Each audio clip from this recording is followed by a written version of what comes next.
always wondered why we're never taught about our minds. We're taught about our hands, about our legs, about the functions of these basic parts of our body.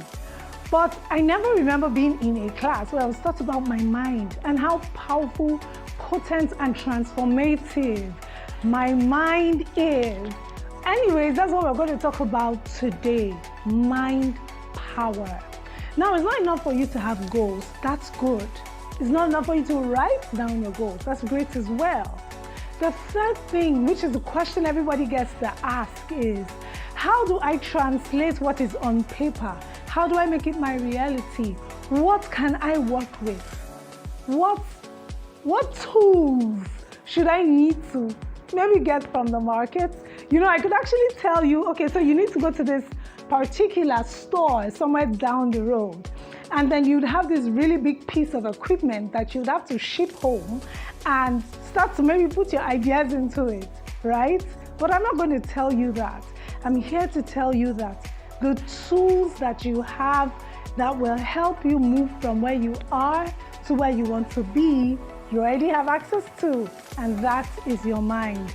So this next class, I'm going to be showing you how that you can have what you really want. Let's talk a bit about the mind. My favorite verse of scripture says, "Be ye transformed by the renewing of your mind." Another scripture that I love so much says, "Guard your heart with all diligence, because out of it are the issues of your life." So the Bible shows us clearly what the engine room of your life is. A lot of people that want to make changes in their lives, do you know what they do? They start working from outside in. They work very hard.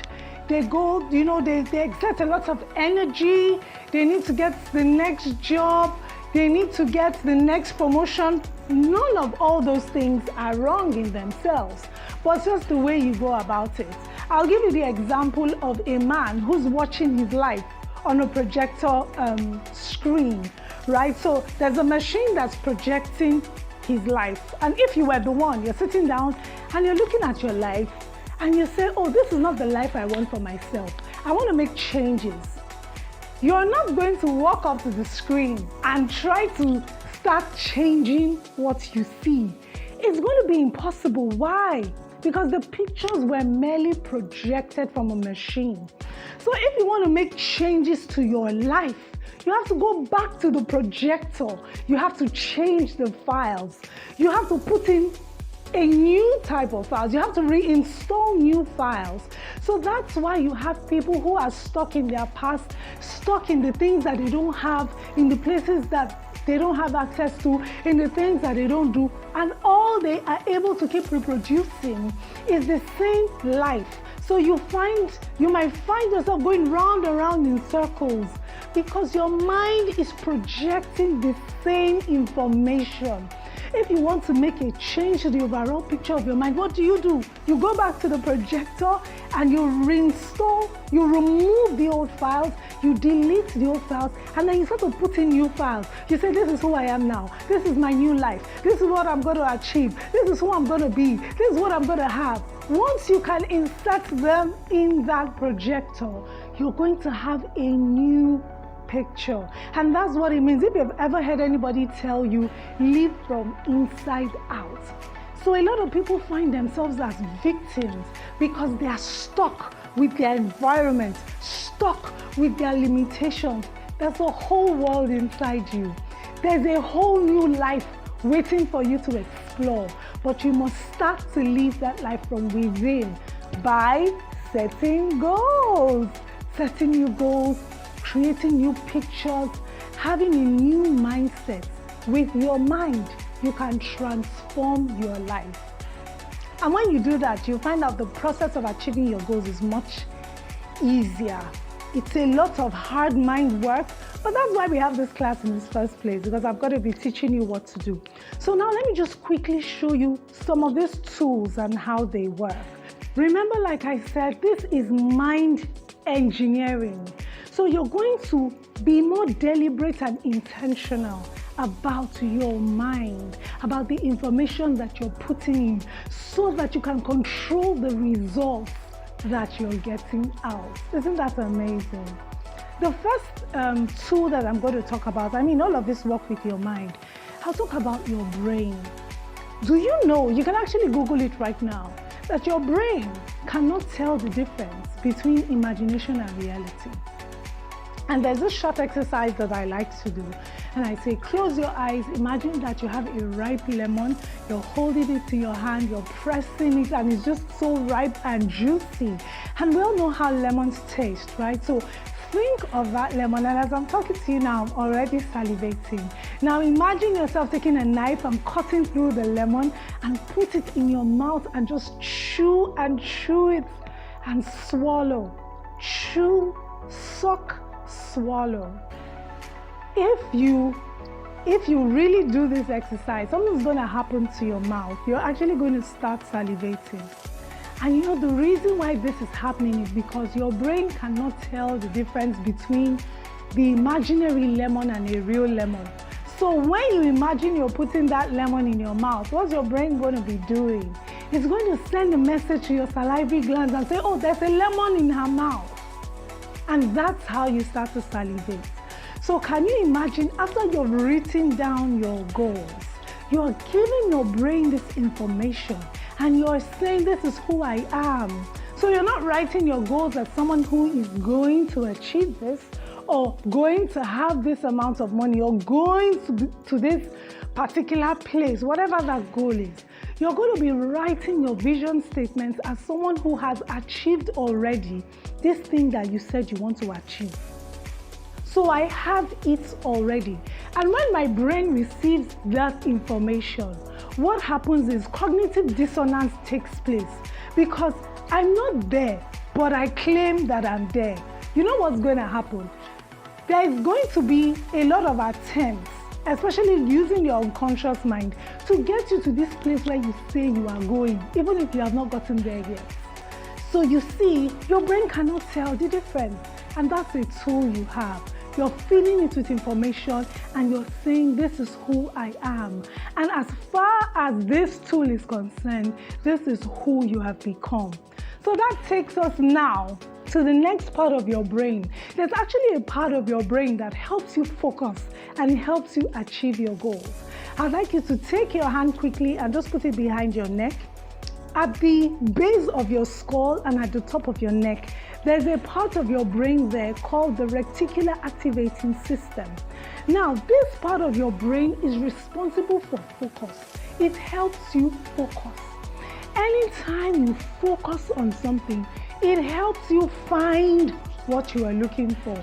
So for example, I remember when I was going to get a car and I wanted a particular type of red car. The whole of that day, I actually Googled the features of the car. I was looking for comparisons.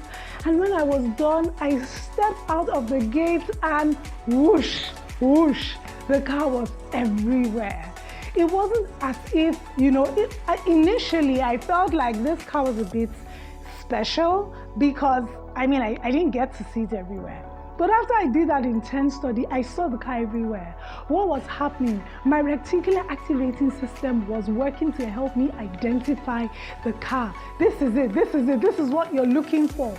Can you imagine that you have these inbuilt systems already created by God to help you achieve the goals that you have set, to help you become the person whose picture is already placed in your mind? Anytime your mind has a picture of what is possible, anytime your mind can contain a vision of your future, that vision is possible. And you have all of these tools available and at your disposal. So your mind, I have to quickly talk about this aspect of your mind, your unconscious mind. Your mind is actually shared into your conscious and your unconscious mind. Your unconscious mind is that part of your mind that you use when you're making decisions on the daily. So you wake up in the morning, you consciously go and have your bath, you consciously eat, you consciously wear an outfit, you pick an outfit and you wear. That's you're thinking of all these things, but it's a conscious thought. There actually, however, is your unconscious mind, and that is the part of your mind that runs on autopilot.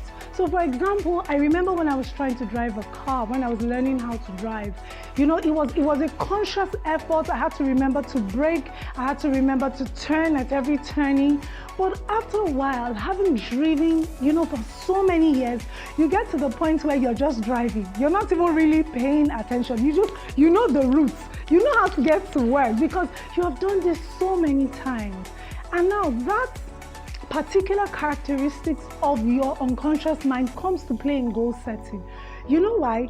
Every time you look into your goals, every time you review your goals and remind yourself of this person that you want to be, you are driving that thought deep into your unconscious mind. And your unconscious mind embodies it. And you become the person who has already achieved this thing that you say that you want to achieve. There are different levels to goal setting, but we're just, this is a primary class, so as we go along, we're going to dig deeper.